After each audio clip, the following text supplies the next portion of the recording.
Salut à tous, c'est Vali, voleur de la guilde 100%. Donc on se retrouve pour une seconde vidéo, mais cette fois-ci pour parler du voleur spécialisation hors la loi qui elle est plus axée sur le multi-cible, même si ça reste plus ou moins viable en mono-cible.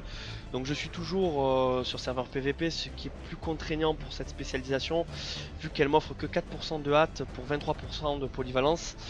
Même si la poly pour le moment reste devant la hâte. Donc du coup, comme on peut le voir sur ce tableau, la polyvalence est à 0,55 pour 0,44 de hâte et 1 d'agilité. L'agilité devant, normal, c'est la statistique prioritaire pour le voleur. Là, c'est un tableau de 7.0. Je pense pas que ça change des masses. Mais je pense que le 0,44 de hâte peut quand même passer devant la polyvalence. À Légion, ça reste à confirmer. Donc voilà, au niveau de l'arme prodigieuse, c'est assez intéressant là aussi. Donc c'est les lames d'effroi. L'attaque principale et la malédiction des lames d'effroi qui est assez intéressante. Quand on l'active, chaque attaque de coup de sabre donne 6 points de combo, ce qui peut nous permettre de mettre un percé directement, qui est le finisher de cette spécialisation. C'est une spé qui fait très très mal. On met enfin, moi j'ai trouvé que je mettais de gros coups critiques avec le percé. Les coups de sabre font aussi mal. Les procs de pistolet, ça va un peu dans tous les sens. Donc après il y a certains talents qui sont vraiment pas mal. Donc celui-là j'aime bien, la tromperie. À chaque activation du sprint ça met une feinte automatique, donc ça peut être bien pour la survie en PvE. Donc là ça augmente les dégâts de 15% du coup de sabre qui est le générateur de combo principal. Donc là ça augmente les dégâts du percé de 24% qui est le finisher principal. Là ça réduit de 12% le coût d'énergie des coups de grâce, donc c'est assez important. Là une embuscade réussie donne un coup de sabre supplémentaire. Donc du coup je vais faire pour le bien de cette vidéo mon ouverture à l'embuscade. Alors je vais pas faire tout le tour des techniques de l'arme prodigieuse. Vous pouvez le trouver sur l'internet, mais du coup voilà, je trouve que c'est une spé qui fait mal, qui est viable en mono même si c'est pas la meilleure. C'est de loin pour moi l'aspect assassinat qui est pour le moment devant en mono cible.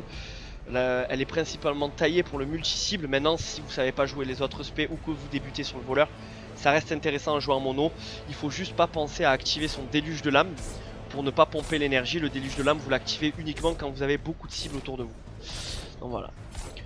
Maintenant on va passer aux talents. Au niveau des talents je suis resté logique, je pense pas que ça change des masses au niveau des talents, même si pour le palier 15 en termes de progrès je pense que la frappe fantomatique sera devant. Là j'ai pris le maître bretteur pour tester. Le maître bretteur et le tireur rapide seront peut-être plus intéressants à terme avec un niveau de stuff élevé. Donc au palier 30 j'ai pris le grappin, là c'est vachement situationnel. Ça donne pas mal de mobilité quand même, on va pas se mentir. Le palier 45 j'ai pris le stratagème approfondi. Le palier 60 j'ai pris le trompe la mort. Le palier 75 j'ai pris la proie affaiblie. Le palier 90 j'ai pris l'empressement. Donc l'empressement c'est plutôt pas mal, ça permet de stacker jusqu'à 20 fois la hâte. Du coup d'avoir 20% de hâte quand on est à son maximum. Sachant que la hâte est assez important pour la hors-la-loi, c'est bien. Mais je pense que c'est un palier qui peut être changé. Notamment sur les trashs par exemple, si vous voulez être OP tout au long de votre raid donjon, vous pouvez opter pour le barrage de canon ou la série meurtrière pour les trashs ou les boss où il y aura énormément d'AD. Et l'empressement sera plus optimisé pour les boss. Et du coup en 100 j'ai pris le désigné pour mourir. Donc voilà pour le petit tour de mes talents. Au niveau du cycle, c'est bébête, hein, faut monter ses points de combo avec le coup de sabre, profiter des procs du coup de pistolet pour avoir un point de combo gratuit, pour mettre en finisher un percé qui va faire assez mal. Pour le burst on active le rush adrénaline, puis la malédiction de l'âme d'effroi.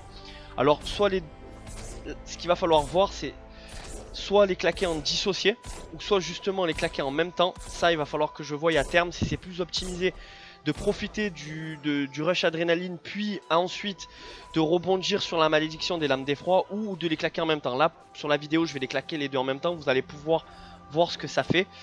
Donc après voilà, le cycle on monte à 6 PC, on active du coup le lancer dé pour profiter des buffs qui sont assez fat, on va pas se mentir. Le désigné pour mourir, vous pouvez soit l'utiliser du coup pour faire un finisher directement ou pour faire un jet de dé comme vous le souhaitez. Les elfes de sang pourront céder du coup du torrent arcanique pour avoir un petit pop d'énergie. Ça c'est le petit clin d'œil, c'est pas mal en PvHL, tout est bon à prendre au niveau de l'optimisation. Donc après voilà, pour parler de mes Wikora, elles sont centrées. Vous les voyez au centre de mon écran, donc du coup au centre vous voyez mon énergie, à gauche mes vies, à droite les CP.